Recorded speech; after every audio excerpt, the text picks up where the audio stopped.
So this morning I am returning the bike to Big Bike Parts, the Goldwing, and we'll be exchanging it for a Can-Am Spyder RT. I believe it's the LT. I'm not that familiar with Spyder designations, but it's pretty sure it's the top of the line luxury model that has all the saddlebags and bells and whistles. And morning.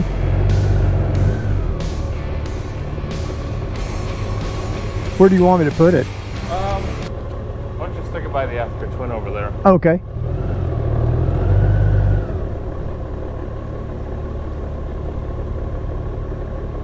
It's Cruiseman's Garage, brought to you by Chrome. So Thor got the RT started up for me, and I'm in the parking lot of Chrome and heading out for my very first ride. So I'm here at Quick Trip, and I'm on this BRP Can-Am Spyder RT. I think earlier I said it was an LT. It's not. It's the RT. My bad. Of course, this belongs to Chrome. And it's a beautiful bike, beautiful color, and kind of a, I don't know what you call that. It's not really a teal. I don't know what kind of blue that is. It's just a real pretty blue.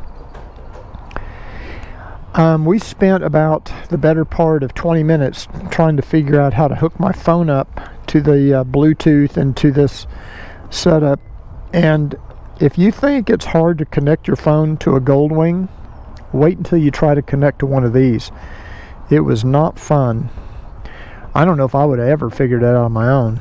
First of all, you have to download an app from BRP, and you have to download a special navigation software because it does not apparently have Apple CarPlay, and it doesn't work with Google Maps or with Apple Maps. So it's kind of strange, really, on what I would call a luxury product like this, that it wouldn't support CarPlay.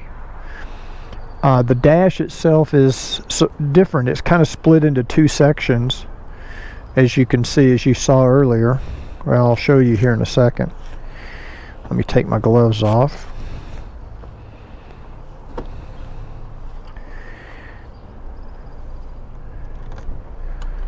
As you can see, the dash is actually split into two sections here, left and right. And like I say, I just don't think it's very intuitive. I'll tell you a little bit more about this Can-Am RT. The trunk is pretty big. It's pretty more deep than it is wide. It's not real wide, and it's got kind of a curve on the bottom. It has a USB port here. I'm not sure if that's from Can-Am or if that's aftermarket. That might be a Chrome thing. I'm not sure. This is definitely from Chrome, this little pouch here. It does have a regular key. It does not have an electronic key fob. I would say the trunk lid feels fairly solid. And see if I can remember how to start this thing up and get it going. I'm also trying to figure out how you get on the thing, because as I mentioned in my last video, my right hip, this is the hardest part, is getting the leg over the bike. So let me try stepping on this and lifting my leg up here. Give myself a little assistance. Okay, got that on. We'll put the key in. I am really a rookie at this. Turn it on. Put the foot on the brake, and I think maybe you have to take off the parking brake.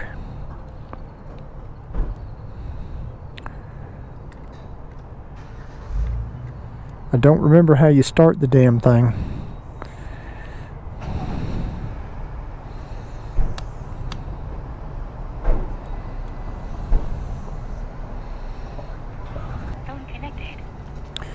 I'm trying. How do you start it? I'm hitting the start button down here. I've got the engine run switch on. The ignition's on. I've got my foot on the brake. But nothing's happening. Why not? Maybe you have to have the parking brake on? No?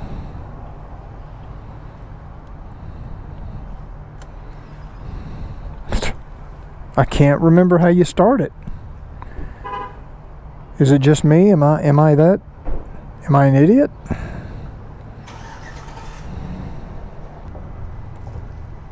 It's certainly not intuitive in my way of thinking anyway. That's the phone switch. Here's the horn, volume. Do you have to hit this or something? Always use multi-function gauge with extreme caution, prolonged attention to the screen. Okay, not worried about that. Can't get that to go out. Can't get the parking brakes off. I can't remember how you start it. You're not going to believe it. I'm up here at Quick Trip and I can't remember how you start the damn thing. Hey Chris, what's up? You're not going to believe this. I'm up here at Quick Trip and I was going in to buy some batteries. I came out. I can't remember how you start it. Oh, okay. So go ahead and put on the brake. Did that. Kill switch on, obviously. Got that. And then press mode. And I turned the key on. Yep. I did not press mode. Press mode. What does that do? It just clears you want to drive this vehicle. I see. Okay, so you have to turn that off. Okay, I just called and got some help. And okay, what you got to do, let me plug my phone back in, stick it back in here, even though I probably will never use it because I can't figure out how to use their navigation. Okay, first you got to turn on the bike. Get my gloves up here. And when you first turn on the bike, you get this warning, which we talked about earlier. You have to hit the mode button. You have to clear that first, have your foot on the brake, and then you can start the engine. Okay, so you got to do this little dance. Now, I have to also remember to turn off the parking brake. Pressing that button, now the parking brake is off. So there's a lot of little things you just have to remember. I'm sure like anything else, once you get used to it, it's probably not a huge deal, but just getting used to it is the issue. The next thing is put it in gear, and you do that over here. You've got the paddle shifters. This is downshift, or this is actually upshift, so that puts you into first gear. You can see on the dash. Now we're ready to go. Just twist the throttle and go. And you do have to shift. It does not shift automatically. I'm kind of surprised that Can-Am did not put some sort of automatic transmission on this, but they didn't. The steering on this is really twitchy. You know, just the least little bit of input and it'll turn those wheels. And it's also so different than a motorcycle. It'd be more like an ATV probably, or a four-wheeler, because when you turn, it's wanting to send your body the opposite direction, just because of the inertia, or whatever you call that force.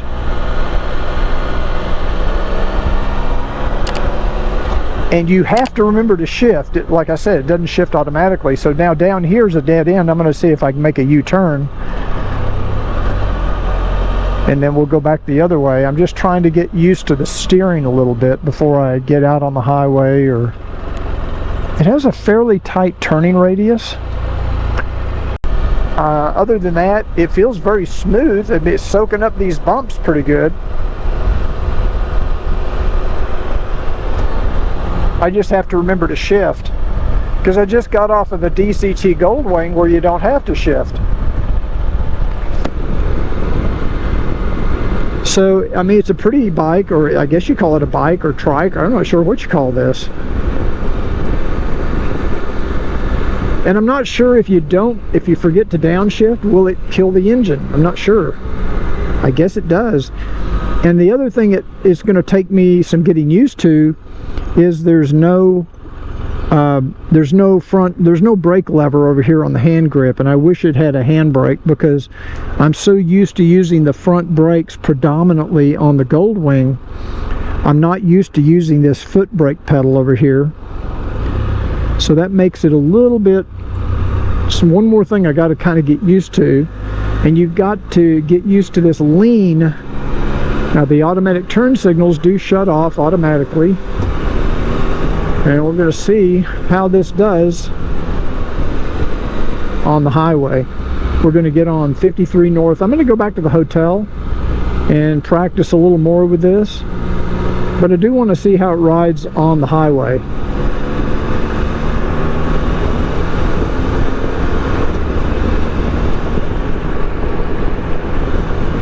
Put the windshield up, and see, that's what I mean. On the highway it feels twitchy. If you put the least little bit of input into these handlebars, this thing moves. So it's a little unsettling at first until you get used to it.